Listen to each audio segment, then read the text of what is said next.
So hello guys, good morning. कैसे हो आप सब? आपका एक बार फिर से स्वागत है आपके अपने चैनल आई विल पर, जिसमें कि हम कर रहे थे प्रीलिम्स अड्डे की सीरीज़। और आज हम आ जाते हैं अपने नेक्स्ट 10 क्वेश्चंस पर। ठीक है, अगर आपको वीडियो अच्छी लगती है तो लाइक करना और चैनल को जरूर से ज़रूर सब्सक्राइब कर लेना, और इसके अलावा अपने फ्रेंड्स में भी चैनल को शेयर कर देना। तो चलिए स्टार्ट करते हैं आज के फर्स्ट क्वेश्चन से। आज का फर्स्ट क्वेश्चन क्या बोलता है? Consider the following statements regarding invasive alien species. Invasive alien species के बारे में हमें कुछ बताना है। सबसे पहले, invasive alien species can affect all type of ecosystem. तो ये तो आपको पता ही होगा कि जो इन्वेसिव एलियन स्पीसीज़ हैं वो सब मतलब ग्रुप्स में पाए जाते हैं, जैसे कि animals, plant, fungi, micro organism, और सब टाइप के जो इकोसिस्टम है उनको भी अफेक्ट करती हैं। ये स्टेटमेंट क्या है? बिल्कुल सही है, अफेक्ट कर सकती है। सेकेंड है, for a species to become invasive it must successfully outcompete native organism. बोल रहे हैं कि किसी भी कोई भी स्पीसीज को अगर इन्वेजिव स्पीसीज होना है तो वो उसको सक्सेसफुली आउट कम्पीट करना पड़ेगा जो वहाँ की नेटिव ऑर्गेनिजम्स है उनको, और स्प्रेड थ्रू इट्स इन्वायरमेंट, उस इन्वायरमेंट में स्प्रेड थ्रू करना पड़ेगा, and increase in population density, और अपनी पॉपुलेशन को बढ़ाना पड़ेगा। बिल्कुल ये है इन्वेसिव स्पीसीज़ के क्या बोलते हैं उसको, फीचर्स।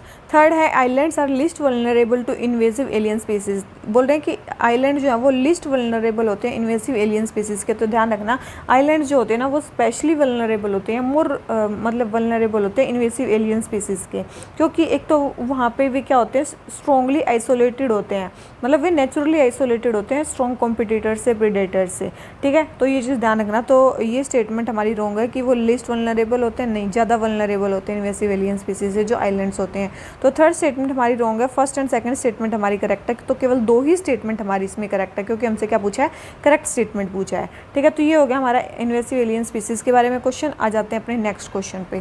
नेक्स्ट क्वेश्चन हमें क्या बोलता है, हमें बताना मैरीन हीट वेव्स के बारे में। मैरीन हीट वेव्स के बारे में देखो, आप पढ़ोगे आपको आंसर आ जाएगा। सबसे पहले, marine heat waves occurs only during summer and not during winter. देखो, मैरीन हीट वेव्स का मतलब क्या होता है? गर्म हवाएं जब भी किसी डेफिनेट टेम्परेचर से ज़्यादा पे, चाहे वो सर्दियों में हो या वो गर्मियों में हो, जब उससे ज़्यादा का मतलब टेम्परेचर हो जाता है तो किसी भी जगह का किसी भी टाइम पे, तो उस चीज़ को ही मैरीन हीट वेव्स बोलते हैं। तो ये समर में भी हो सकती है, विंटर में भी हो सकती हैं। ऐसा नहीं है कि मैरीन हीट वेव्स केवल और केवल समर में होती है। तो ये स्टेटमेंट हमारी क्या होगी, रॉन्ग होगी। First statement wrong. सेकंड है, they can occur in both equatorial region और हाई लैटिट्यूड्स। ये इक्वेटोरियल रीजन में भी हो सकती हैं और हाई लैटिट्यूड्स में भी हो सकती हैं। तो ये आपको पता ही होगा, बिल्कुल ये वहाँ पे भी हो सकती हैं। ठीक है, वहाँ पे भी हो सकती हैं। थर्ड है, El Nino can lead to marine heat waves. El Nino से मैरीन हीट वेव्स होते हैं। बिल्कुल, एल नीनो से मेनली जो वार्मिंग ऑफ पैसिफिक ओशन है वो बढ़ती है और मैरीन हीट वेव्स वहाँ से क्रिएट होती हैं। तो ये स्टेटमेंट भी हमारी क्या है, बिल्कुल करेक्ट है। ठीक है, तो तीनों स्टेटमेंट्स में से फर्स्ट रॉन्ग है, हमारी दो करेक्ट हैं, और हमें क्या बतानी है, करेक्ट स्टेटमेंट बतानी है। तो केवल दो ही स्टेटमेंट हमारी इसके बारे में करेक्ट है। ठीक है, तो ये हो गया हमारा किसके बारे में, मैरीन हीट वेव्स के बारे में। आ जाते हैं अपने नेक्स्ट क्वेश्चन पे। नेक्स्ट क्वेश्चन हमें क्या बोलता है, हमें कुछ स्टेटमेंट्स को कंसिडर करना है। सबसे पहले है कि when the soil becomes dry the capability of plants to act as carbon sink reduce. बोल रहे हैं जैसे ही जो सोइल वो मतलब जब भी सोइल ड्राई होती है तो जो प्लांट्स की जो कैपेबिलिटी है कार्बन सिंक की तरह काम करने की वो रिड्यूस हो जाती है। ये स्टेटमेंट क्या है, बिल्कुल सही है। ये स्टेटमेंट क्या है, बिल्कुल सही है, क्योंकि जब सोइल ड्राई होती है तो जो प्लांट्स होते हैं ना वो स्ट्रेस्ड हो जाते हैं और वो उतनी कार्बन डाइऑक्साइड को एब्जॉर्ब नहीं कर पाते जितना करनी चाहिए। तो इससे उनकी जो कार्बन सिंक की जो कैपेसिटी है वो रिड्यूस हो जाती है। तो ये स्टेटमेंट बिल्कुल सही है। सेकेंड है, with increase in soil temperature the micro organism in dry soil becomes more productive. बोल रहे हैं जैसे ही सोइल का टेम्परेचर बढ़ता है तो जो माइक्रो ऑर्गेनिज्म होते हैं ड्राई सोइल में वो मोर प्रोडक्टिव हो जाते हैं। ये स्टेटमेंट भी हमारी बिल्कुल सही है। जब टेम्परेचर बढ़ता है तो ड्राई सोइल में जो वे हैं माइक्रो ऑर्गेनिज्म वो और ज़्यादा एक्टिव हो जाते हैं और ज़्यादा CO2 को रिलीज़ करते हैं। ठीक है, तो ये स्टेटमेंट भी हमारी करेक्ट है और हमें बताना है करेक्ट स्टेटमेंट। तो दोनों ही स्टेटमेंट हमारी करेक्ट है, तो हमारा आंसर क्या जाता है, सी। ठीक है, नॉर्मल क्वेश्चन था। आ जाते हैं नेक्स्ट क्वेश्चन पे। नेक्स्ट क्वेश्चन हमें क्या बोलता है, हमें बताना पीटलैंड्स के बारे में। हम पहले भी ये क्वेश्चन कर चुके हैं। Peatlands are wetlands where permanently water locked condition prevent the complete decomposition of dead plant materials. बिल्कुल, पीटलैंड्स ऐसे वेटलैंड होते हैं जहाँ पे परमानेंटली वाटर लॉक्ड कंडीशन होती है और परमानेंट वाटर लॉक कंडीशन के कारण ही वहाँ पे कंप्लीट डिपोजिशन नहीं हो पाता डेड प्लांट्स एंड एनिमल्स का। बिल्कुल सही स्टेटमेंट है ये।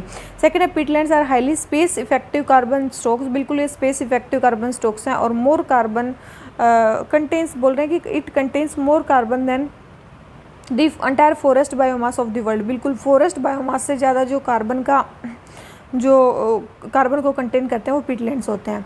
थर्ड है peatlands are formed only under tropical climate condition. क्या आपको ऐसा लगता है कि केवल ट्रॉपिकल क्लाइमेट कंडीशन में ही?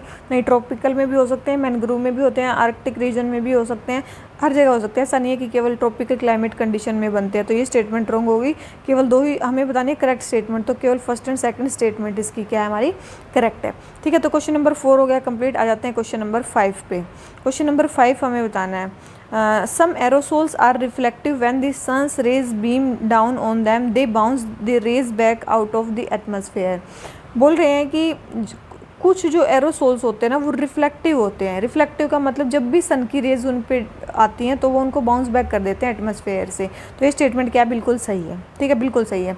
बोल रहे हैं कि mist, dust, particulate air pollutants and smoke are example of anthropogenic aerosol. देखो एरोसोल्स क्या होते हैं, पहले बात तो एरोसोल्स होते क्या आपको पता होगा, हवा में जो मतलब जो सॉलिड्स पार्टिकल या लिक्विड पार्टिकल्स के जो मतलब जो वो होते हैं ना लिक्विड पार्टिकल्स होते हैं उनको बोलते हैं एरोसोल्स। वो एंथ्रोपोजेनिक भी हो सकते हैं, नेचुरल भी हो सकते हैं। तो जो मिस्ट है ना, मिस्ट है वो क्या है आप सभी को पता होगा, मिस्ट आपको पता होगा, डस्ट आपको पता होगा, ये क्या है नेचुरल है। ठीक है, मिस्ट डस्ट क्या है, मिस्ट डस्ट आ जाए, फोग आ जाए, ये सारे क्या है नेचुरल हैं। लेकिन ये पार्टिकुलेट एयर पोल्यूटेंट, स्मोक वगैरह, ये स्मोक वगैरह क्या है एंथ्रोपोजेनिक है। ये क्या है एंथ्रोपोजेनिक है। तो ध्यान रखना ये मिस्ट जो है वो नेचुरल है।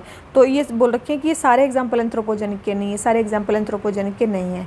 तो हमें बतानी है इनकरेक्ट स्टेटमेंट। तो जो सेकंड स्टेटमेंट है वो इनकरेक्ट है, फर्स्ट स्टेटमेंट जो है वो हमारी करेक्ट है। ठीक है, तो ये क्वेश्चन हो जाता है हमारा कंप्लीट। आ जाते हैं अपने नेक्स्ट क्वेश्चन पे। नेक्स्ट क्वेश्चन हमें क्या बोलता है एफआईआर के बारे में। आपने देखा होगा कि ये जो है हिंदू में भी बड़े अच्छे से आया था, इसलिए ये क्वेश्चन आया है। The term FIR is defined in IPC. आप सभी को पता होगा आईपीसी में या कहीं पे भी, वैसे तो जो फर्स्ट इन्फॉर्मेशन रिपोर्ट का जो प्रोविज़न है वो कहाँ पे सीआरपीसी में है। आईपीसी में तो पहले है ही नहीं। ठीक है, सीआरपीसी में है सेक्शन 154 में। ठीक है, और लेकिन वहाँ पे भी डिफाइंड नहीं है। ये बोल रहे हैं ना डिफाइंड तो वहाँ पे भी नहीं है। तो ये स्टेटमेंट हमारी बिल्कुल रॉन्ग है कि डिफाइंड है। सेकंड है कि zero FIR is an FIR filed in an any police station by the victim irrespective of the residence और place of occurrence of the crime. बिल्कुल जीरो एफआईआर एक ऐसे एफआईआर होती है जो फाइल की जाती है किसी भी पुलिस स्टेशन में, चाहे विक्टिम कहीं का भी हो, क्राइम कहीं भी हुआ हो। ठीक है, अगर पुलिस स्टेशन में चले जाए तो वहाँ पे जीरो एफआईआर होती है। बिल्कुल सही स्टेटमेंट है। सेकंड है provision of zero FIR came up based on the recommendation of justice Verma committee. ये स्टेटमेंट भी बिल्कुल सही है। याद रखना कि जस्टिस वर्मा कमेटी की रिकमेंडेशन पे ही जो जीरो एफआईआर का प्रोविजन है वो आया था। ये स्टेटमेंट भी बिल्कुल सही है। हमें बतानी है करेक्ट स्टेटमेंट। तो केवल इसमें दो ही स्टेटमेंट हमारी करेक्ट है। ठीक है, अब आ जाते हैं अपने नेक्स्ट क्वेश्चन पे। नेक्स्ट क्वेश्चन हमें क्या बोलता है, हमें बतानी है एफआईआर के बारे में फिर से कुछ स्टेटमेंट्स। सबसे पहले जो इन्फॉर्मेशन है वो must relate to the commission of a cognizable offence. जो इन्फॉर्मेशन है वो कोग्निजिबल ऑफेंस से रिलेटेड होनी चाहिए। तो ये स्टेटमेंट भी हमारी बिल्कुल सही है कि अगर आप एफआईआर लिखवा रहे हो तो जो उसमें इन्फॉर्मेशन है वो किसी ऑफेंस से रिलेटेड होनी चाहिए जो रिकॉग्नाइज्ड है हमारे आईपीसी सीआरपीसी में।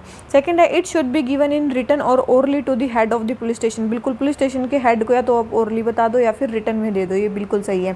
थर्ड है it must be written down and sign by the informant and its key points should be recorded in daily diary. ये स्टेटमेंट भी बिल्कुल सही है कि सबसे पहले उसको लिखा जाना चाहिए, फिर इन्फॉर्मेंट उसको साइन करेगा और उसके बाद जो उसके की पॉइंट होंगे वो डेली डायरी में भी रिकॉर्ड किए जाएंगे। ये सारी ही स्टेटमेंट हमारी सही है एफआईआर के बारे में। तो हमें बताने करेक्ट स्टेटमेंट। तो तीनों ही स्टेटमेंट इसके बारे में क्या है हमारी बिल्कुल करेक्ट है। ठीक है, आ जाते हैं अपने नेक्स्ट क्वेश्चन पे। नेक्स्ट क्वेश्चन हमें क्या बोलता है ओपियम वॉर्स के बारे में बताना है जो मिड 19th सेंचुरी में हुए थे वेस्टर्न पावर्स और किसके बीच में हुए थे। आप सभी को पता होगा, मेरे ख्याल से तो सभी को पता होगा कि ओपियम वॉर्स किसके और किसके बीच में हुए थे। वेस्टर्न पावर्स और चाइना के बीच में हुए थे। किसके बीच में हुए थे, वेस्टर्न इसमें चाइना के बीच में हुए थे। फर्स्ट ओपियम वॉर कब से कब तक था, 1839 से लेके 1842 तक था, चाइना और यूके के बीच में। ठीक है, चाइनीज़ गवर्नमेंट की कैंपेन ने उसको मतलब ट्रिगर किया था ताकि ओपियम की जो ट्रैफिकिंग कर रहे हैं ब्रिटिश मर्चेंट्स उनको रोका जा सके। ठीक है, ये चाइनीज़ की तरफ से था। तो और सेकंड ओपियम वॉर कब से कब तक हुआ था, 1856 से 1860 तक। कब हुआ था, 1856 से 1860 तक, याद रखना। ठीक है, 1856 से 1860 तक हुआ था। तो ये थे मेनली ओपियम वॉर, ध्यान रखना इसको। तो क्वेश्चन नंबर 3 आंसर हो गया सी। आ जाते हैं क्वेश्चन नंबर 4 पे। क्वेश्चन नंबर 4 हमें क्या बोलता है बिम्स्टेक के बारे में बताना है कि बोल रहे हैं कि जितने भी मेंबर हैं बिम्स्टेक के वो लिटोरल स्टेट है। लिटोरल मतलब जिनका कोस्टल बॉर्डर मिलता है, ओशन से जिनका बॉर्डर मिलता है। आप सभी को पता होगा बिम्स्टेक में कौन कौन सी कंट्री हैं। इंडिया, ठीक है, बांग्लादेश, नेपाल, भूटान, म्यांमार, थाईलैंड, श्रीलंका, ठीक है, ये कंट्री हैं। इसमें से चलो भाई इंडिया, बांग्लादेश, नेपाल, भूटान को छोड़ दो, म्यांमार, थाईलैंड और श्रीलंका, ये जो कंट्री हैं ये क्या हैं? ये तो सारी लिटोरल स्टेट हैं, ठीक है, ये सारे लिटोरल स्टेट है। लेकिन नेपाल और भूटान से तो कोई ओशन सराउंड नहीं करता, तो ये क्या बोलते हैं उसको, लैंड लॉक स्टेट्स हैं, ये लिटोरल स्टेट्स नहीं है। तो ये सारी स्टेट जो बिम्स्टेक में हैं वो लिटोरल स्टेट्स नहीं हैं। ये समझ में आ गया। सेकंड बोल रहे हैं कि बे ऑफ बंगाल मैरीटाइम जो डायलॉग है वो बिम्स्टेक ऑर्गेनाइज करता है। बिल्कुल भी नहीं, ये स्टेटमेंट बिल्कुल रॉन्ग है, क्योंकि जो ये bay of Bengal maritime dialogue है इसको ऑर्गेनाइज करता है centre for humanitarian dialogue, centre for humanitarian dialogue और पाथफाइंडर फाउंडेशन, ये दोनों मिलके इसको क्या करते हैं, ऑर्गेनाइज करते हैं। तो ये स्टेटमेंट भी हमारी क्या होगी, रॉन्ग होगी। और हमें बतानी है करेक्ट स्टेटमेंट। तो आप सभी को पता होगा करेक्ट ना तो फर्स्ट है ना सेकंड है, तो आंसर हमारा क्या आ गया, डी। ठीक है, आ जाते हैं अपने नेक्स्ट क्वेश्चन पे। नेक्स्ट क्वेश्चन हमें क्या बोलता है, हमें बताना है प्रीपेड पेमेंट इंस्ट्रूमेंट्स के बारे में। ठीक है भाई, देख लेते हैं। बोल रहे हैं कि प्रीपेड पेमेंट इंस्ट्रूमेंट ऐसे पेमेंट इंस्ट्रूमेंट्स होते हैं जो फैसिलिटेट करते हैं buying of goods and services को बाई करना, जिसमें फंड्स को ट्रांसफ़र किया जाएगा, रेमिटेंस को ट्रांसफ़र किया जाएगा against the value stored with in instrument. बिल्कुल सही स्टेटमेंट है। सेकंड है PPI are in form of smart card, mobile wallets, magnetic chips, बिल्कुल इसकी फॉर्म में होते हैं। और थर्ड है as per regulations NBFC can not issue. आप सभी को पता होगा कि रेगुलेशंस के अकॉर्डिंग जो बैंक्स और एनबीएफसी दोनों ही पीपीआई को क्या कर सकते हैं, मतलब इशू कर सकते हैं। तो ऐसा नहीं है कि एनबीएफसी नहीं कर सकते हैं इशू, वो भी कर सकते हैं। तो थर्ड स्टेटमेंट हमारी रॉन्ग होगी, फर्स्ट एंड सेकंड स्टेटमेंट हमारी करेक्ट है। तो केवल दो ही स्टेटमेंट इसके बारे में हमारी क्या है, करेक्ट है। ठीक है, तो इसी बेस पे जो टोटल हमारे आज के 10 क्वेश्चंस हैं वो हो जाते हैं कंप्लीट। सो गाइज, अगर आपको वीडियो थोड़ी सी भी अच्छी लगती है तो प्लीज़ वीडियो को लाइक करो। जिन्होंने भी चैनल को सब्सक्राइब नहीं किया वो सब्सक्राइब कर लो। और इसमें तो जो है ना आपके 7+ जो मार्क्स हैं वो आने चाहिए। ठीक है, 7+ मार्क्स हैं, इट मीन्स आप अच्छे जा रहे हो। ठीक है, और उससे कम है तो फिर थोड़ा सा अपने जो डेली रूटीन है उस पर ध्यान दो, डेली पढ़ाई पे ध्यान दो। ठीक है, तो चलिए इसी नोट पे आज का लेक्चर खत्म करते हैं। Thank you very much, bye bye.